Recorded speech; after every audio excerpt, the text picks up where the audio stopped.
talk a little Nets, people, because Spencer Dinwiddie is back tonight. Thumb surgery, as you know, it interrupted his career season, but he is back. So look, Amin Al-Hassan is back with us as well. The Nets, they're in the 6th spot in the Eastern Conference. What impact is he going to make as they try to climb those standings? Well, I think, first of all, we got to acknowledge that at one point in the season, if we said there was going to be an all-star from the Nets, a lot of people were saying Spencer Dinwiddie was going to be that guy. He's been tremendous for them, and this is a team that no one likes to see on their schedule because they play so hard. No way. So if you're a first-round matchup, you really, one of those top 3 teams in the East, you really don't want to see Brooklyn on the other side. He obviously helps them there. What about you, Mr. Absolutely. Former Brooklyn Net? He's had a fantastic year. This backcourt between him and Russell. Yep. I mean, I've said this all year. I would not bet against the Brooklyn Nets. It's just, they're going to be dangerous. It's tough, man. Dun, dun, dun. All right, we talked yesterday about Kings rookie Marvin Bagley's knee injury. The team announced it's a sprain. He's expected to miss 2 weeks. That's about 5 games. Now, this is big because the Kings currently in 9th place out west, 2 back of the Clippers, 21 games to play. You know, the Lakers are interested in that spot as well. Minnesota's hanging around for that. What do you think, Paul, this means for the Kings' playoff chances? That's a huge impact. This guy was having a great year. He was putting up double-doubles consistently lately. Yeah. You hate to see that, especially from a young player, but thank you that it's just a sprain. Right, and yeah, it could have been worse, right? More, so hopefully he'll be back in time for the last few weeks of playoff runs. Interesting. All right, so we found out kind of by accident that apparently it's Channing Frye's final season. After the Kings beat the Knicks last night, Frye posted this on Instagram. Playing at MSG for the last time tonight had me thinking of how fast time has flown by. Of course, the young picture of him right there. He's 35 now. He was a healthy scratch last night. You can see in the comments of that Instagram post, basically Isaiah Thomas, Jeff Green being like, no, man, say it ain't so. And he goes, yep, bro, it's time. What do you think, Amin, about me? You have a great relationship with Channing from your time together in Phoenix. What do you think about him hanging it up? I texted him. I said, you got to milk this. And he said, I'm lactose intolerant. So that was, I'll show you the text. That's what he said. You know, he's had a great career. And, you know, people forget he had that heart surgery that happened. He missed an entire year. Came back, played really well, signed a big deal after that. One of the all-time great teammates, great guys that I've been around. I mean, I'm going to maintain I don't understand why the Lakers, I mean, I think he would have been great to stay with the Lakers when LeBron came. He's a great connector for people. And when the Cavs locker room didn't have great chemistry and then Channing came in, he did a great job of unifying that locker room. We've heard about the Lakers locker room this season.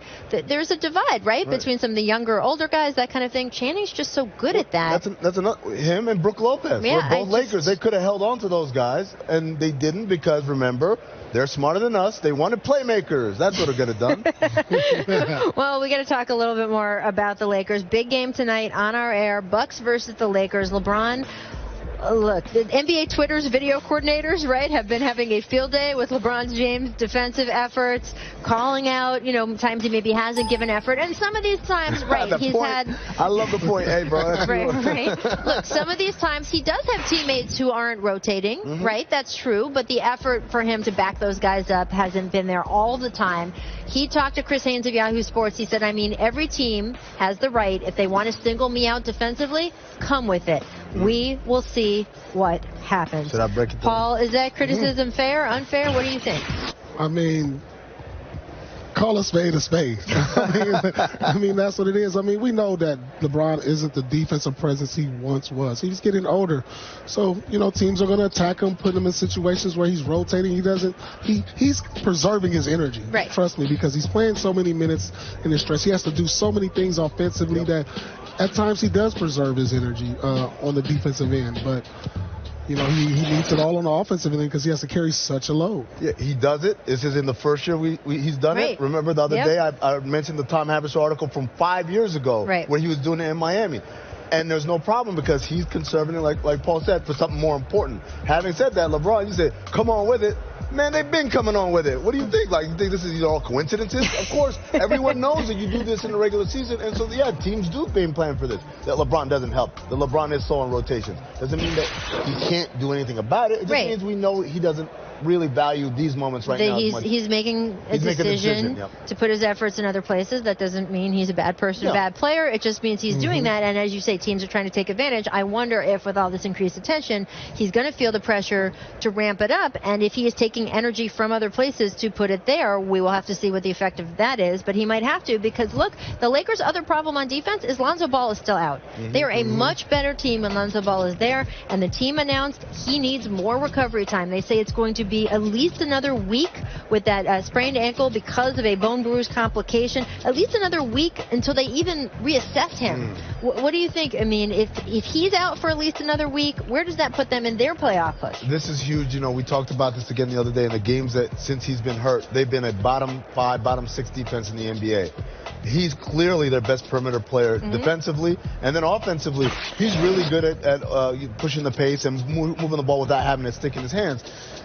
They have enough to make this playoff push without him, but if all of their defense, Paul's shaking his head. They do. They have enough. They have enough. I don't think so. In that locker room, you don't think they have enough? I don't think they have. I'm not talking about how they've been playing. I'm talking about if I told you beginning. You can say that about any team. Every team has enough. Not every team. Not every team has enough. Were you not here for our Phoenix Suns discussion earlier? Not every team. Not every team has enough. Not every team has enough. What does enough mean? Enough what? Enough players? Enough means they should not be a bottom 5 defense. It's not Lonzo Ball who got to save the day.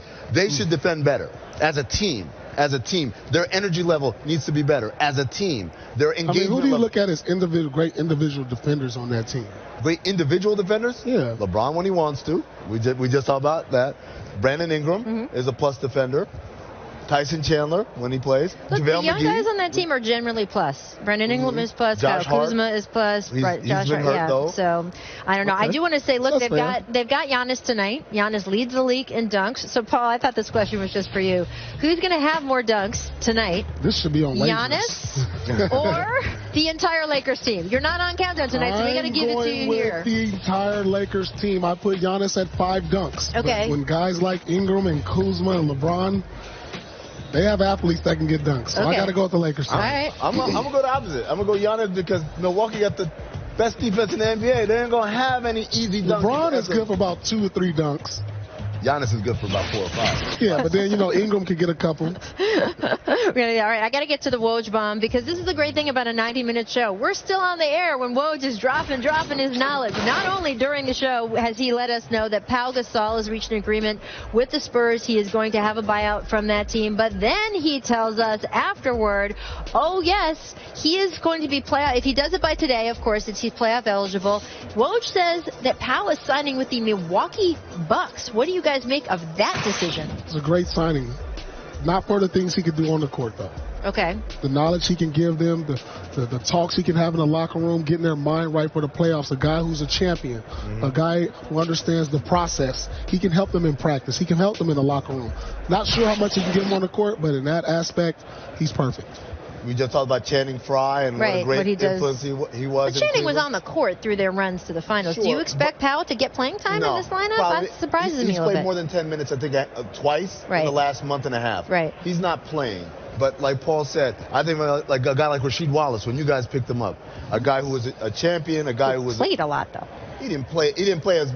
It wasn't like he was getting starter minutes. I don't think Powell is going to play as much as Rasheed Wallace did. No, Rasheed played. Rasheed played. But anyway, I do agree. And look, in the last segment, we were talking to Sue Bird about a team that doesn't have playoff experience. Can they go all the way to the finals? Here is a guy who has gone to the finals, who has won a ring. So that is definitely maybe is what they're looking to add. And they got it in Pau Gasol, and obviously he's willing to go along for the ride. I want to thank everyone who hung out with us for this hour and a half. We've been having so much fun. Paul, I'm glad we could teach you something.